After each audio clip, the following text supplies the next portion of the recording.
네이버 금융 거래 정지 종목 97개를 분석을 했습니다. 매출이 점점 성장하고 재무가 좋은 회사들도 거래 정지를 당하는 경우가 많았는데요. 투자한 내 돈을 지키기 위해서 반드시 알아야 되는 해당 조건과 사례를 알아보고 그 결과를 공유해 드립니다. 분석 결과 약 33%가 상장 폐지 실질 심사 등 이유로 거래가 중지되었습니다.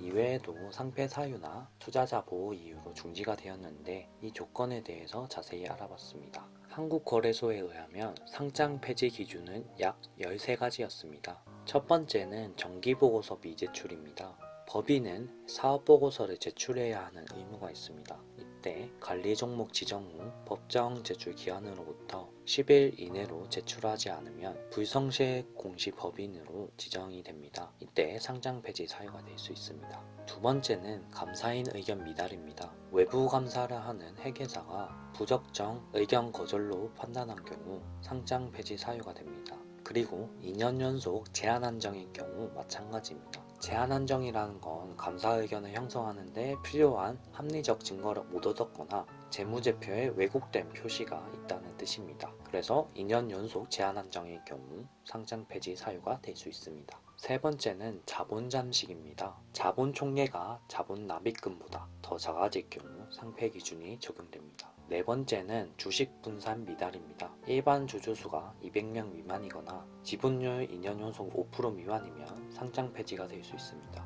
다섯 번째는 거래량 미달입니다. 이 부분은 저도 처음 알게 되었는데요. 2반기 연속 월평균 거래량이 유동주식수의 1% 미만이면 상장 폐지가 될 수 있습니다. 여섯 번째는 지배구조 미달입니다. 사회이사수가 안 맞거나 감사위원회가 없으면 상장 폐지가 될 수 있습니다. 일곱 번째는 공시의무 위반입니다. 13번에 상장 적격성 실질 심사를 받을 때 벌점을 받게 되는데 이 경우 누적 벌점이 15점 이상이면 상장 폐지 사유가 됩니다. 한국거래소만의 절차라고 보시면 되겠습니다. 여덟 번째는 매출액 미달입니다. 2년 연속 매출액 50억 미만이면 상폐 사유입니다. 아홉 번째는 주가와 시가총액 미달입니다. 관리종목 지정 후 90일 이내로 관리종목 지정 사유를 해소하지 않으면 상장 폐지가 됩니다. 이때 관리종목 지정 사유로는 시총 50억 미만이거나 주가가 액면가보다 낮아졌을 때입니다. 예를 들어서 액면가가 500원인데 주가가 300원 정도로 한 달 동안 지속이 될 때 관리 종목이 될 수 있습니다. 이걸 90일 이내에 해소해야 합니다. 10번째는 회생 절차에 들어갔을 때입니다. 그리고 11번째는 파산 신청 선고를 받았을 때이고요. 12번째는 즉시 퇴출 사유입니다. 은행 거래 정지, 부도 등 회사가 연속적으로 영업을 하지 못할 때 혹은 우회 상장 시 상장 기준을 위반할 때 바로 거래 정지됩니다. 마지막은 상장 적격성 실질 심사입니다. 크게 세 가지로 나눠져 있고 가장 많이 발생하는 거래 정지 사례입니다. 첫 번째는 영업 정지로 인한 분기 매출액 5억 미만입니다.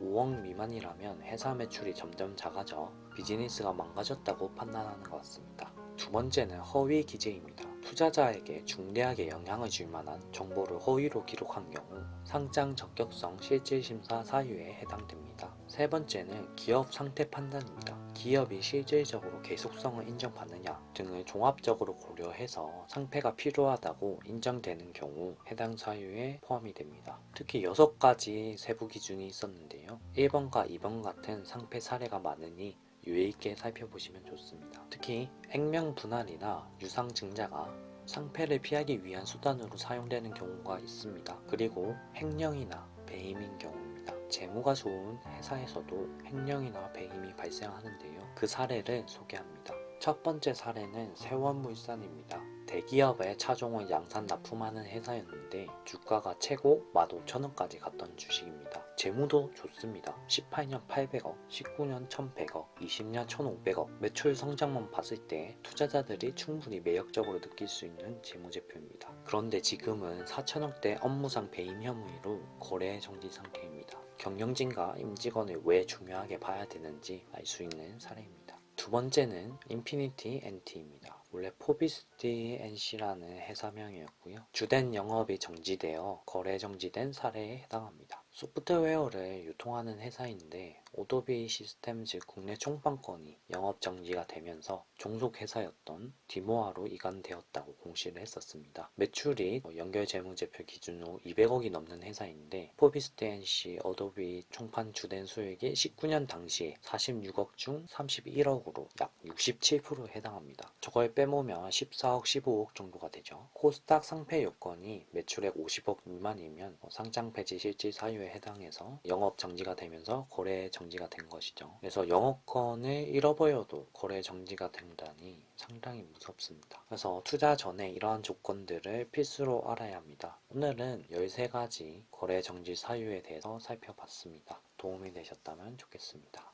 감사합니다.